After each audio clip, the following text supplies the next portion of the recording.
সূরাতুল কাসাসের ভিতরে আল্লাহ রাব্বুল আলামিন সুন্দরভাবে বলতেছেন, ওয়া আওহাইনা ইলা উম্মি মূসা আন আরদিঈ।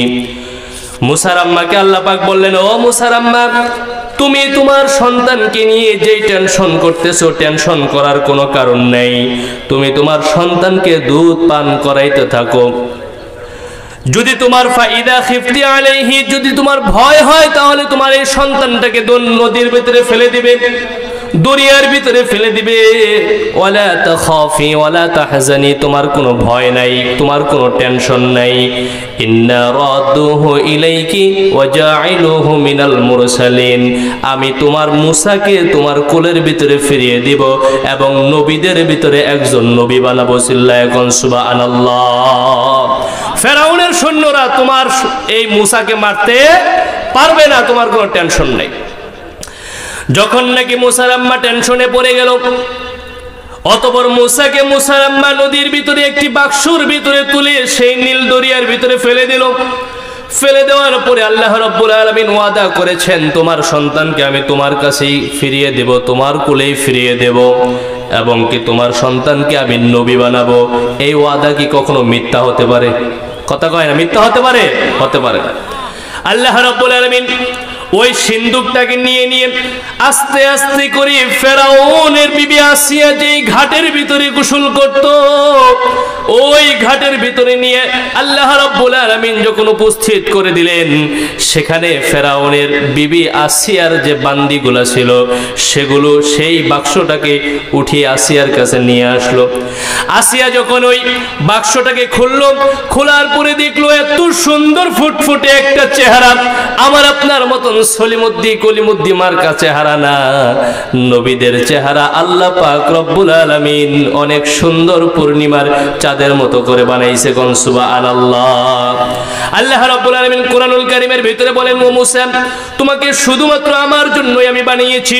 এবং কি আল্লাহ পাক সূরা তাহার ভিতরে বলেন, ওয়া আলকাইতু আলাইকা মাহাব্বাতাম মিন্নি, এবং কি তোমার প্রতি আমি আমার ভালোবাসাকে ঢেলে দিয়েছি। কোন সুবহানাল্লাহ। যেই দেখবে তোমাকে সেই তোমাকে ভালোবাসবে। সুবহানাল্লাহ বলবেন না? এবার যখন আসিয়া দেখতে পাইল, দেখার পরে বলতেছে, আরে কত সুন্দর ফুটফুটে একটি বাচ্চা, এই বাচ্চাটিকে আমি পালবো, এই বাচ্চাটিকে আমি আমার সন্তান হিসেবে গ্রহণ করব। এই সংবাদটি যখন ফেরাউনের কাছে চলে গেল, ফেরাউন বলল, এই তো আমার দুশমন পাইছি। বনি ইসরাইলের কোন নারীর সন্তান জন্মগ্রহণ করেছে, সেই সন্তানটি ভয়ে, আমার ভয়ে যখন নদীর ভিতরে ফেলে দিয়েছে, ওই সন্তানটি এই দরিয়ার ভিতরে ভাসতে ভাসতে আমার ঘাটে এসে পৌঁছেছে, অথবা এই সন্তানটাই হবে আমার শত্রু, সুতরাং তাকে দুনিয়ার ভিতরে বাঁচিয়ে রাখা যাবে না, এই সন্তানটাকে হত্যা করতে হবে। এই কথা যখন তিনি বললেন, তখন ফেরাউনের স্ত্রী বলতেছেন, ওয়াকালাতিমরাতু ফিরআউনা কুররাতু আইনিল লি ওয়ালাক, ওগো স্বামীজি, আমার মনে হয় এই সন্তানটাকে আপনি হত্যা করবেন না, কারণ হলো এই সন্তানটি আমার এবং আপনার দুজনের চক্ষুটাকে শীতল করে দিবে। কোন সুবহানাল্লাহ। আসা আইয়ানফা'না, অথবা আমরা এই সন্তানকে দিয়ে উপকৃত হতে পারি, আমরা এই সন্তানকে দিয়ে ভবিষ্যতে উপকৃত হতে পারি। আওনাত্তাখিদাহু ওয়ালাদা, অথবা আমাদের তো কোনো সন্তান নাই, আমরা চাইলে এই সন্তানটাকে আমাদের নিজের সন্তান হিসেবে ফিরিয়ে নিতে পারি। কোন সুবহানাল্লাহ। খেলা খেলতেছে কে? কথা কয় না, কে? আল্লাহ। আল্লাহ তো বলছে যে যদি কাউকে বাঁচাইতে চায়, পৃথিবীর কেউ তাকে কোনো ক্ষতি করতে পারবে না। যেই ফেরাউন মূসার ভয়ে এত কিছু করলো, হাজার হাজার সন্তান মাইরা ফেলাইলো, কিন্তু সেই ফেরাউনের ঘরেই আল্লাহ পাক মূসাকে পাঠিয়ে দিলেন এবং কি করলেন, মূসার ঘরে লালন পালন করা শুরু করে দিলেন। কন্যা সুবহানাল্লাহ। আল্লাহ রাব্বুল আলামিন কোরআনুল কারীমের ভিতরে সুন্দরভাবে বলতেছেন, আল্লাহ তাআলা কিছুক্ষণ পূর্বে একটি ওয়াদা করছেন যে, ও মূসার মা, তোমার টেনশন করার কোনো কারণ নাই, তোমার সন্তানকে আমি তোমার কাছেই ফিরিয়ে দেব। এবার যখন শিশু মূসাকে আসিয়া নিল আল্লাহ পাক রব্বুল আলামিন তখন তার মুখের ভিতরে অন্য কোন মহিলার স্তন ঢোকানোকে হারাম করে দিয়েছে। এখন বাচ্চা মানুষ আমাদের মতো তো আর মাছ মাংস খায় না, কি খাইতে হবে? দুধ খাইতে হবে। এবার যখন কোনো ধাত্রীর দুধ যখন সে মুখে নেয় না, এমন সময় ফেরাউনও পাগল হয়ে গেল, আসিয়াও পাগল হয়ে গেল। আরে এত শিশু বাচ্চা রাজমহলের ভিতরে কান্নাকাটি করে, তাহলে এই শিশুটিকে দুধ পান করাইতে হবে কি হবে না? দুধ পান করাইতে হবে। এমন সময় যখন পুরা রাজ্যের ভিতরে আলান করে দেওয়া হলো, এই সন্তানকে যে দুধ পান করাইতে পারবে তাকে আমি উত্তম রূপে হাদিয়া দেব, এবং কি আমার এই রাজপ্রাসাদে তাকে আমি থাকার জন্য জায়গা করে দেব। সুবহানাল্লাহ। ওইদিকে মুসা আলাইহিস সালামের বোন মারিয়াম ওই মুসার বাক্সর পিছনে পিছনে আসতেছিল, আর যখন দেখতে পাইল মুসা আলাইহিস সালামকে আসিয়া কুড়িয়ে নিয়েছে, এমন সময় ওই যে মুসা আলাইহিস সালামের বোন আসিয়ার কাছে গিয়ে বলতেছে, আরে আমি কি তোমাদেরকে এমন একটি সংবাদ দিব না যেই মহিলার সংবাদ তোমরা যদি পাও তাহলে উপকৃত হবে। বলে কেমনে? কই সেই মহিলার স্তন সব শিশুরাই পান করে। জোরে কোন সুবহানাল্লাহ। আসিয়া বলতেছে, তাড়াতাড়ি যাও, আমার এই সন্তান তো দুধ খায় না অনেকক্ষণ ধরে, তাড়াতাড়ি নিয়ে আসো। এবার যখন সংবাদ দিয়ে দিল মুসার আম্মার কাছে গিয়ে যখন মারিয়াম বলল, তোমার সন্তানকে তোমার কোলে ফিরিয়ে দেওয়া হবে, কারণ ওয়াদাল্লাহি হক, আল্লাহ পাক রব্বুল আলামিন যে ওয়াদা করেছে সেই ওয়াদাটা হলো সত্য। কোন সুবহানাল্লাহ। মুসার আম্মা চলে আসলো। আসার পরে মুসা আলাইহিস সালামকে যখন মুসার আম্মা কোলে নিয়েছে, মা তার সন্তানকে ফিরে পেয়েছে, সন্তান তার মাকে ফিরে পেয়েছে। এবার কোলে নেওয়ার সাথে সাথেই মুসা তার মায়ের স্তন মুখে নিয়ে দুধ পান করা শুরু করে দিয়েছে। সুবহানাল্লাহ। এবার ফেরাউন কয়, হায় হায়, তুমি তো অনেক কারিশমা জানো দেখা যায়, তোমার আর এই সন্তানকে বাড়িতে নেওয়ার দরকার নেই, আমার এই রাজপ্রাসাদেই থাকবা, আমি তোমাকে মাসে মাসে মোটা অঙ্কে বেতন দিব। কন্যা সুবহানাল্লাহ। এই খেলা খেলতেছে কে? আল্লাহ তাআলা। আস্তে আস্তে মুসা আলাইহিস সালাম বড় হয়ে গেলেন। বড় হয়ে যাওয়ার পরে একদিন বাজারে গিয়েছে, সময় সংক্ষিপ্ত, একেবারেই সংক্ষিপ্ত, আমি আপনাদেরকে অল্প সময়ের ভিতরে ঘটনা শেষ করে দেবো, ফিনিশিং দিয়ে দেব। বাজারে গিয়েছে, যাওয়ার পরে একটা ঘটনা ঘটেছে।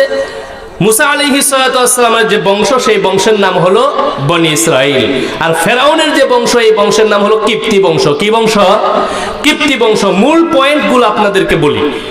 এই কিপ্তি বংশ আর বনি ইসরাইলের এই দুই বংশের ভিতরে দুই লোকের ঝগড়া লাগছে।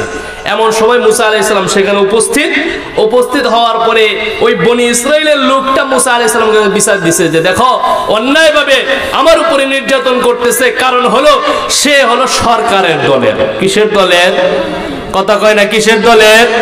আমাদের দেশেও এমনও কিছু লোক আছে যারা নাকি হেডাম করে যে আমার ভাই ক্ষমতায় আছে, আমার বাপ ক্ষমতায় আছে, আমার এইটা ক্ষমতা আছে, আমার দল ক্ষমতায় আছে, সুতরাং অন্যায়ভাবে মানুষের কাছে নির্যাতন করে, নিপীড়ন করে, বুঝতে হবে এটা ফেরাউনের চরিত্র, মুসার চরিত্র না। কথা কোন ঠিক কিনা? মুসা আলাইহিস সালামের কাছে বিচার দেওয়ার পরে প্রথমত মুসা আলাইহিস সালাম চাইলেন তাদেরকে সমাধান করতে, কিন্তু সমাধানে হলো না। না হওয়ার কারণে মুসা আলাইহিস সালামের রাগ বেশি ছিল, মারছে এক ঘুষি। কোরআন তার প্রমাণ। এক ঘুষি যখন মারছে, মুসা আলাইহিস সালামের এক ঘুষি খাইয়া ওই লোকটা মারা গেছে সাথে সাথে। সুবহানাল্লাহ বলবেন না? আল্লাহ রাব্বুল আলামিন কোরআনুল কারীমের ভিতরে বলেন মুসা আলাইহিস সালামের ব্যাপারে কবিয়ুন আমিন। মুসা আলাইহিস সালামকে আল্লাহ তাআলা ছোট কাল থেকে শক্তি দিয়েছিলেন, তার শরীর স্বাস্থ্য ভালো ছিল, এবং আমিন তার মানে হলো বিশ্বস্ত ছিল, অনেক বিশ্বস্ত ছিল। যখন নাকি এক ঘুষিতে এই লোকটাকে মেরে ফেলেছে, নিয়ত করেছিলাম, নাম কিছু কোনা কোনা দিয়ে দিলাম, নিয়ত করেছিলাম, আল্লাহ কবুল করেছে, এটা দিয়ে দিলাম। কত টাকা? আছে 3100 টাকা। আল্লাহ তোমার এক বান্দা 3100 টাকা দান করেছে, আল্লাহ দানটাকে কবুল করে নাও। সকলে কোন আমিন। যে নিয়ত করে টাকা দিয়েছে এই নিয়তটাকে তুমি পূর্ণ করে দাও। সকলে বলেন আমিন। সম্মানিত ভাইয়েরা আমার, মুসা আলাইহিস সালাম যখন ওই ঘুষি মেরে একটা মানুষকে হত্যা করে ফেললো, তখন মুসার একজন হিতাকাঙ্ক্ষী লোক এসে বলল, মুসারে যখন নাকি এই কথা ফেরাউন শুনতে পারবে তখন তোমাকে হত্যা করে ফেলবে, সুতরাং তুমি এখান থেকে পালায়া যাও। মুসা আলাইহিস সালাম পালায়ে গেল মাদিয়ান। সেখানে যাওয়ার পরে একটি ঘটনা ঘটলো। হযরত শুআয়ব আলাইহিস সালামের দুই মেয়ের সাথে তার সাক্ষাৎ হয়ে গেল। ঘটনাক্রমে তাদেরকে একটু উপকার করলেন, তাদের পশুর পালকে তিনি পানি পান করালেন। এই জন্য শুআয়ব আলাইহিস সালাম মুসা আলাইহিস সালামকে একটি মেয়ের জামাতা হিসাবে কবুল করলেন। কোন সুবহানাল্লাহ। শর্ত হলো 8 বছর পর্যন্ত গোলামি খাটতে হবে। কয় বছর? 8 বছর পর্যন্ত গোলামি খাটতে হবে। আর যদি তুমি চাও তাহলে 10 বছর পূর্ণ করতে পারো। এটা হলো মহারানা।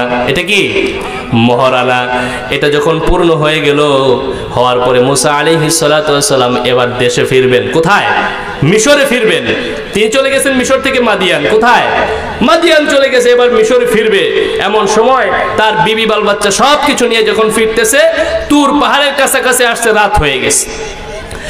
এবার মুসা আলাইহিস সালাম একটি আগুন দেখতে পেলেন। ইযা রাআ নারান ফাকালা লিআহলিহিম কুসু ইন্নী আনাস্তু নারা।